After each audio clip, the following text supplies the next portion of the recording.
Well, good morning, everyone, and thanks so much for giving me the opportunity to talk to you today and for carving out time out of your Saturday morning to come learn about AR and VR.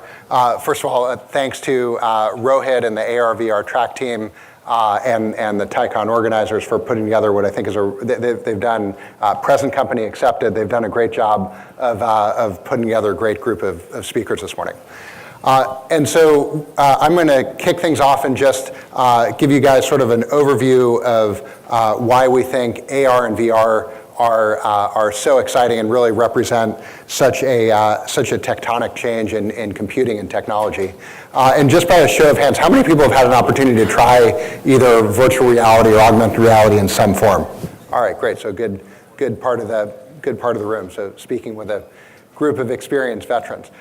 So my talk is titled Our Mixed Reality Future. Mixed reality is starting to become the all-encompassing term for both AR and VR. And a lot of people talk about AR and VR as these really distinctly different things. I tend to think of them as really two ends of the same spectrum, which is just all around how computing is becoming a more and more immersive medium, and that's what I'll talk about today.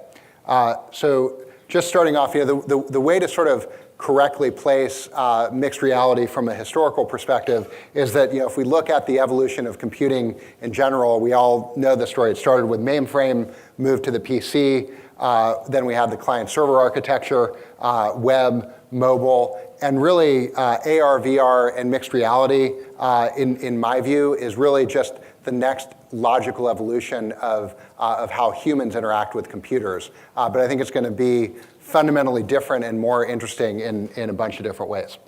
I think that VR and AR really have the potential to be the most important computing platform and potentially the final computing platform until we get to what Elon Musk is talking about with Neuralink and what Facebook talked about a couple weeks ago, which is sort of a direct connection between our brains and computing. And why is this the case, and how should you think about it? So if you look at, I like to sometimes just step back and take a more macro view. If you look at the evolution of Homo sapiens and kind of how we evolved, one thing that you can say throughout our evolution is that you've seen us as a species take sort of major advances every time we come up with a fundamentally new way of communicating and interacting with each other. First we had speech and language, then we saw early cave paintings and drawings. The printing press came much later. Telephones and the telegraph came long after that. Then we had the internet. And I think that VR and AR represents just a fundamental leap forward in terms of how we interact and communicate with each other. So why is that, and what makes AR and VR unique from what we've seen before?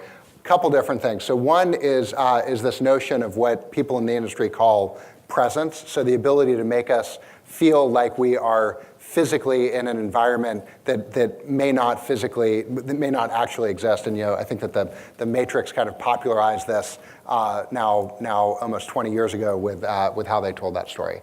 And you're seeing this come to play in a lot of different ways. So this is a picture out of a VR experience that you can have in New York at Madame Tussauds Wax Museum, or in Utah, put on by a company called The Void. And The Void is one of a couple people who's really pioneering this idea of location-based virtual reality. So a sort of a VR experience that is so advanced that you can't get it in your home. And so their first title is based on the Ghostbusters reboot from last summer. And so the way that this actually works is you go to a Void location, you put on a full Ghostbusters suit and backpack, and you put on a VR headset, and then you walk through a series of rooms. And I mean, I've done it a couple times, and you really feel like you're a Ghostbuster. You look at the people who are in the experience with you. They look like Ghostbusters to you through a VR lens. When you get to this point in the experience where you're fighting the Stay Puft Marshmallow Man, they do something really, really clever, which is that they spray the environment with a marshmallow scent, a roasted marshmallow scent. So as you're torching Mr. Stay Puft, you smell him burning, and your eyes, I mean, you know, some part of you knows that this isn't really real, but your eyes and your brain can't tell the difference, and it's quite an immersive experience. Another aspect of VR, so one of the critiques of it is that, you know, oh, aren't we going to put ourselves in a socially isolating environment if we're all walking around with these, you know, with these headsets that look like big Kleenex boxes strapped to our face, and we can't see anybody else. I think that I would say two things about that. So one, and you're going to hear from Meta a little bit later today, but the sort of state of the art and the form factor for what a mixed reality headset looks like is evolving very quickly. So it won't be from a you know, kind of total industry time frame.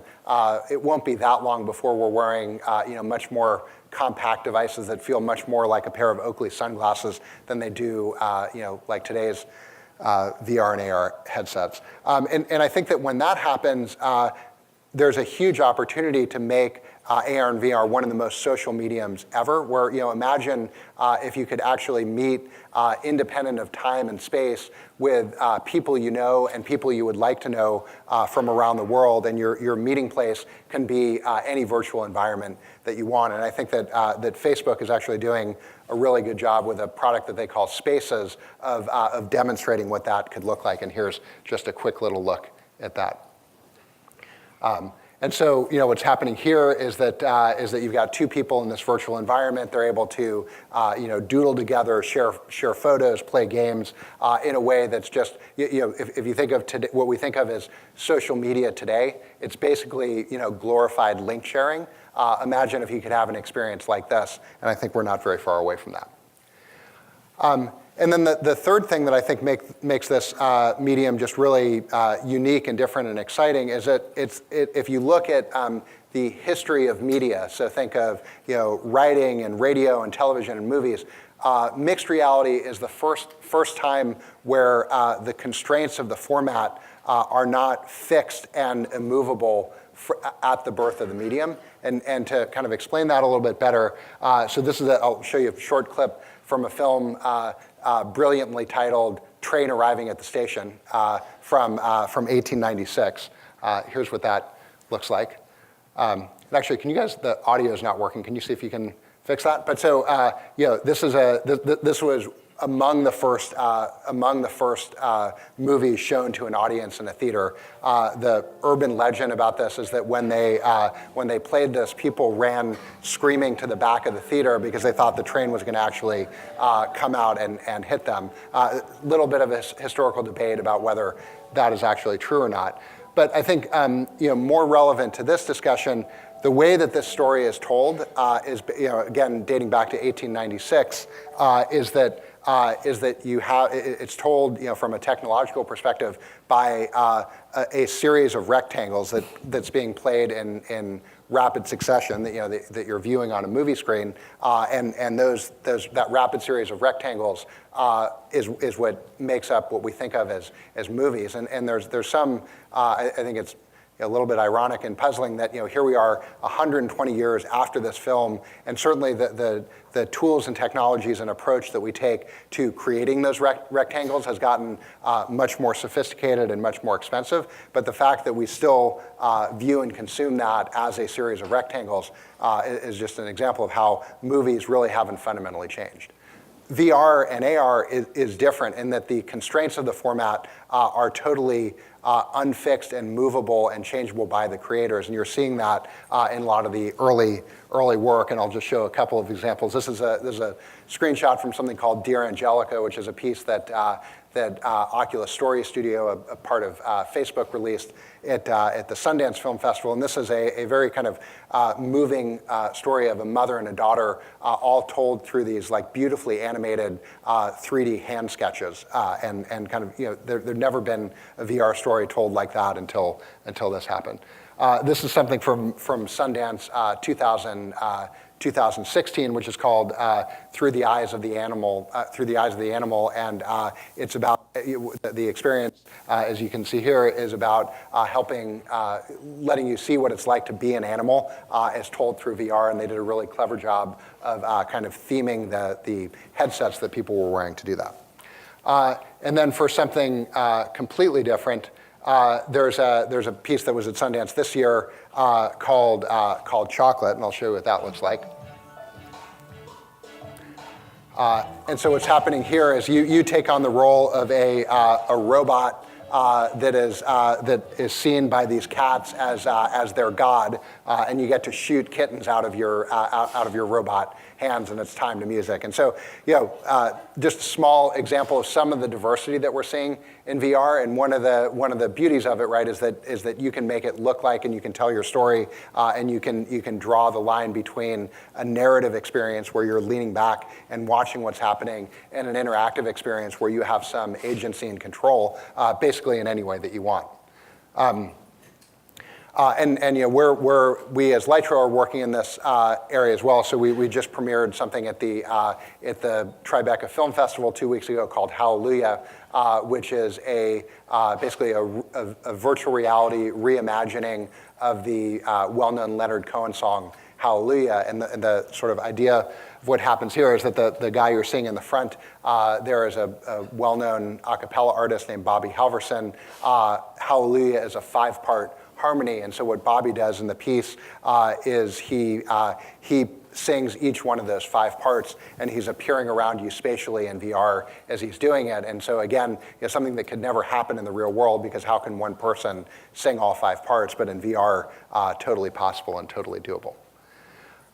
So this has, I think, big implications in a number of different areas, and I'll just talk about 2. So one is entertainment, which is just a really huge opportunity to redefine how entertainment works, how stories are told.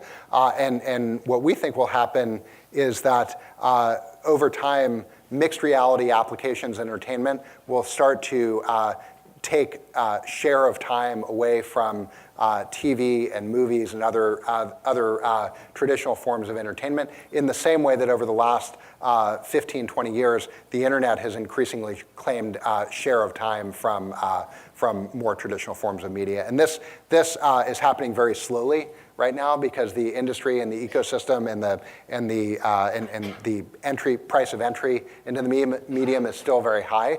But over the next 3 to 5 years, that's going to change very dramatically as headsets get cheaper, as the power of computers that you need to run these experiences drops, as basically all of our mobile devices become to some degree AR and VR abled. And so this is a screenshot from a piece by the VR studio Felix and Paul called Miyubi. It has the distinction of being the longest VR piece ever created at 40 minutes, and it tells the story of you take on the role of a toy robot, and you can see your hands in the piece, and what you see is this sort of like a typical family 1980s family sort of melodrama and comedy unfold around you as you're in the role of the robot. It's a really, really cool way to experience VR, and you'll soon be able to download this on all the major VR platforms. And then more broadly, I think what we really have the opportunity to do for all of you Star Trek Next Generation fans out there like me, this is the holodeck that played a part in many of the episodes, where you can actually transport yourself immersively to different time and space. And we're pretty far away from this, but we're definitely on the trajectory to being able to make this real. And as that starts to happen, the implications in education, in training, in business, in human understanding, in politics, I think become very, very profound. Because one of the things that is most promising about mixed reality is as a technological way of helping increase empathy and understanding between humans. If you can actually show and make people feel what you're thinking and feeling, there is at least the promise and the potential for a much more collaborative, harmonious future. So something that I'm personally very excited about. So why is now the time? Why is this actually going to work this time. So people have worked on this and tried to make this happen for quite some time. These are some examples of VR products going back to the 70s, and then we saw the first kind of attempt at this in the mid 1990s. This is the Nintendo Virtual Boy, which launched with great fanfare in 1995 and quickly proceeded to disappear and never be heard from again. So a couple reasons why this is happening, and I'll call out two things. So one is that AR and VR are really enjoying what I'd call the peace dividend from the smartphone revolution. So if you look at all the advances in displays and microelectronics and packing more computing power into smaller and smaller devices, the first generation of VR, so Oculus and Vive, are really very much built on this on the backbone of this innovation. And what we're now starting to see is sort of dedicated chipset development and display development and optics development specifically for AR and VR, which will have the effect of making these devices get much, much better and much cheaper very quickly. But so in the sort of classic technological way, VR is coming out of the prior technology revolution. And then the second thing that we've seen is just a massive performance increase in what are called GPUs, graphic processing units, as opposed to CPUs. And this is showing from a compute power and and a memory bandwidth perspective. The green line is the evolution of NVIDIA GPUs over roughly a 10-year period in comparison to CPUs. And what you can see is that from a raw compute and memory bandwidth perspective, GPU performance is increasing at a much faster rate than CPUs. So sort of it's staying on the Moore's Law curve that CPUs have been on for a long time. And GPUs turn out to be essential to mixed reality, because you're basically, the more number of polygons per second that you can generate, the more lifelike and real and immersive these experiences become. And so that's something that should continue and is quite exciting. So let me just close by talking about sort of where Lytra fits and what we're doing in the space. So if you look, the core technology that we're based on is something called light field technology, which is a fundamentally new way to record and capture information about the world. So if you look at how cameras have worked for 175 years, you're typically getting a flat 2D representation of the world. With light field technology, rather than just a flat 2D view, we're capturing every single ray of light. We're able to understand the angle that light comes from and is going to.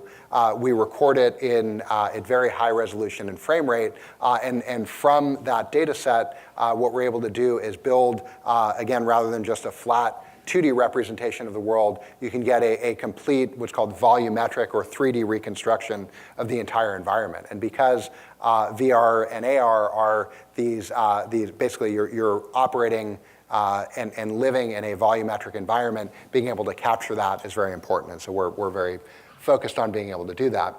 And we also sort of have a different business model, where if you look at most of the mixed reality companies that you've heard of are either working, as you see on the left, on the consumer devices and headsets that people will buy to consume this content, or they are working on creating the actual content and experiences that will play on those devices. What we're trying to do is essentially provide, I mean, this is a little bit more boring, but we think very interesting, which is providing all the tools and technology and infrastructure to make these experiences possible. So we make cameras and editing software and production pipelines to both improve the quality and increase the ease with which you can create great experiences for these devices. And there are a couple things that, because mixed reality is probably the deepest connection to date in computing between our eyes and our brain and the medium, there are a number of visual cues that tell us if an experience is real or if it's fake. And we focus very much on sort of being able to capture and play back these cues in a way that makes it very real to people. And so one is something called visual parallax, which is parallax simply described is that if we're looking at something in the real world, part of what tells us it's real is that if an object is closer to us and we move our head, the closer object will appear to move at a different rate than a further back object, like you can see in this scene here. And so it turns out that capturing that is very, very difficult and not something that a traditional camera can do. And so we focus a lot on being able to do that. Second is stereo perception, right? So we all see and experience the world very much in 3D. We know when something is closer or further away from us. And so in an immersive computing environment, you want that same statement to be true. And the perception here is known as stereo, right? And so you want what's called perfect stereo in every direction, which is no matter which way you look, you want to have a consistent view of depth. Also, kind of not something that's possible or has historically been possible that with Lytro technology becomes possible. And then the last two are all about how light interacts and plays in the world. So corresponding reflections means that if you see light coming from one angle, it's reflecting off a surface. You would expect to see a projection of that light in another place where the angle of the reflection is. We capture all of that data, which has sort of never been possible before in imaging.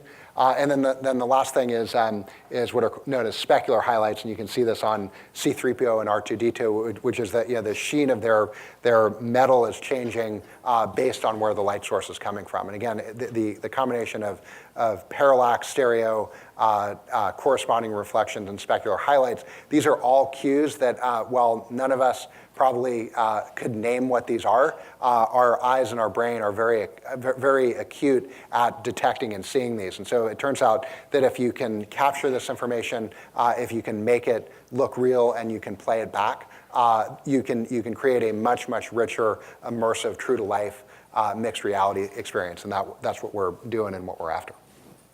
And so the thing that we're working on is that historically, and by historically I mean over the last 3 years since virtual reality and augmented reality have come into the popular conception, you've had to choose between a really immersive experience, which you've been able to get through game-like experiences that are typically powered by the guys you see in the upper left corner, Unity and Unreal, which make the dominant gaming engines in the space, and you can build great immersive AR and VR games and experiences there. But what you trade off is that clearly it doesn't look real. You're in a video game. Or your second alternative is that you could do what's called 360-degree video, which is capturing video all around you, and that's what you see in the lower right corner. And the beauty of that is that you can capture real people and real environments. And so you've seen some incredible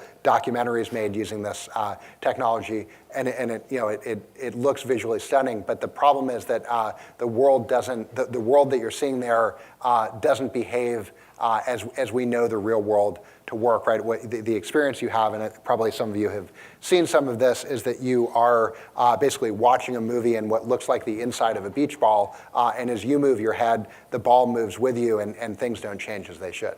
What we're attempting to do at Lytro and making good progress on is making it so you don't have to choose. You can have a fully immersive environment that has parallax and specular highlights and all that good stuff, but that is also photoreal. And this is something that in one form or another we've been working on as a company for the last 10 years.